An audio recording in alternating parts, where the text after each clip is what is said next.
Hey, this is Hans from Request Music with the second video on decks, talking about operators. So, what does it do? We already talked about using operators instead of subtractive synthesis, and we use the operators to use them as both carriers or modulators, or both, or either carrier or a modulator. You can recognize that with index by color. You see those purple um, pieces in here, or the purple squares, and you see the green squares. The purple squares are the carriers. The carriers are the ones that really give the sound, and the other are going to affect how the sound is going to be output.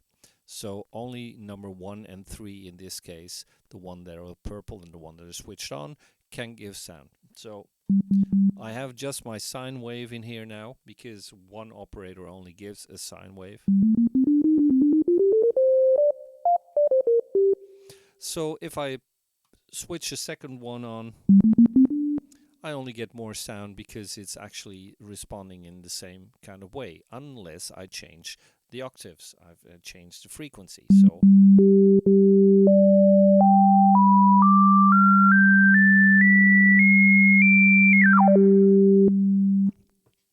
and you hear that it's actually not by octaves itself, but it's a ratio. And set at 1 for both, and I'll switch that first off, and I'll go on with the carriers being, or the carrier and the modulator being used. So this was a carrier just giving one sound, but as soon as I dial up, and I'll take the volume back for this second operator, if I switch this on and I now change, you will hear that it affects the actual frequencies. So instead of subtractive synthesis, where you take frequencies out, you actually put frequencies in by using those modulators. So you can do something like this. And since the frequency then is very important, you can change this ratio for this modulating operator, and you will hear that the sound changes for the output of 1, because that is modulated.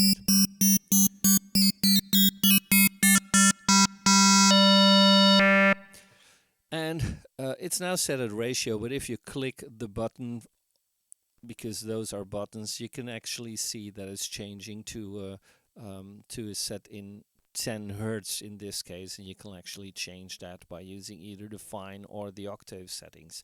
The octave settings only has 4 settings for that, and it's going through all of the time. So the first one is 1 hertz, the second one is 10 hertz, then 100 hertz, and then 1000 hertz. But the fine itself is going to change how that is responding. So if I have it set at 1000 hertz, then the fine setting is going from 1000 up to 9772 hertz. And that is going to also affect how the sound changes. So if I set this back to 1 hertz, actually the only thing really affecting the sound is this number 2, because the original sine wave is sort of missing because it's very low frequency. But if I dial this up, you will hear that it changes the sound. So if I set this up higher, you get all this kind of inharmonics in between.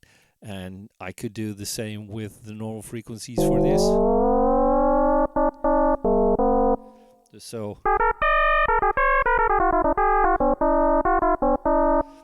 So I could do stuff like that. So take this back to a lower frequency and take it up to sort of vibrato kind of speed. So I can still take this up, take this up. So there's a whole lot of different sounds that I can do, and I'm only using 2 of those operators at a time. So it's pretty easy, especially when you start using the envelopes, which I'll talk about later, how to. It's pretty easy to create all kinds of sounds that have these kind of inharmonic things, the things like electric pianos and bells and metallic stuff. But on the other hand, if I take this back to a ratio, so I'll click on that again. I'll take those two back to something like this. Um, it's also just as easy to create the warmer sounds. So if I take this down and that one down,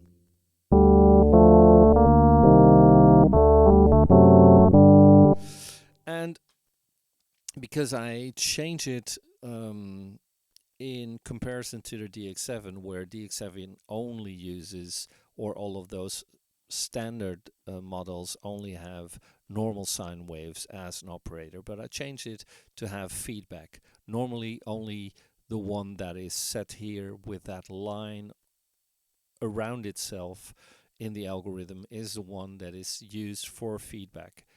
It still has that within all of those algorithms that I use, and there is a separate feedback knob for that, but actually all of those sounds can actually be fed back into themselves by dialing this up, so you get more sort of an analog sound. So if I now take the other one up as well and do the same,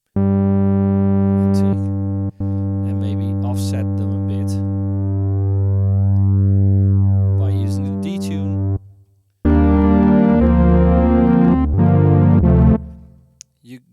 I'll have to get my volume back.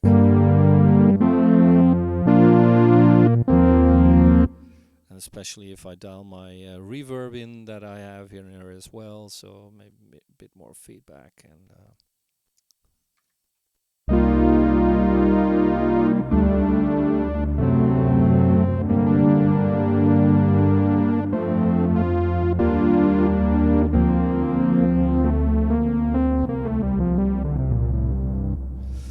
so it's pretty easy to use that, even with just two operators. So, and you can actually have 6 operators on. If I look at my algorithms, I have ones that have 6 algorithms at the same time. So if I would do something like this, I could actually, because I have that option in there as well, to actually copy one of those operators to another one. So I could actually click on all of these. And oh, I took the wrong one. Should have taken number 32, and they're all on the same frequency at the moment, so let's just dial different detuning in for all of them. Oops.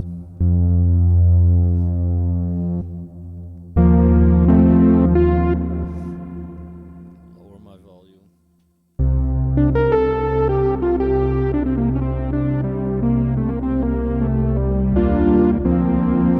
As you can see, number 6 can actually be fed back into itself. So if I use this, I can even use that as well,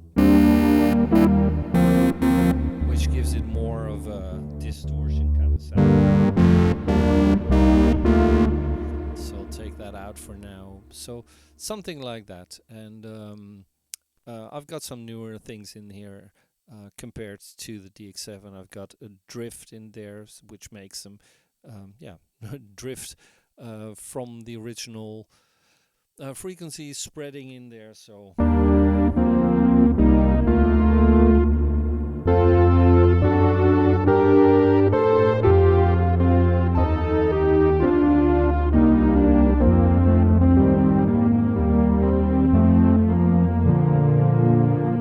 but I'll get into that in a later stage. So this was about the 6 operators only. So I'll get back to you in a new one. So cheers for now. Bye bye.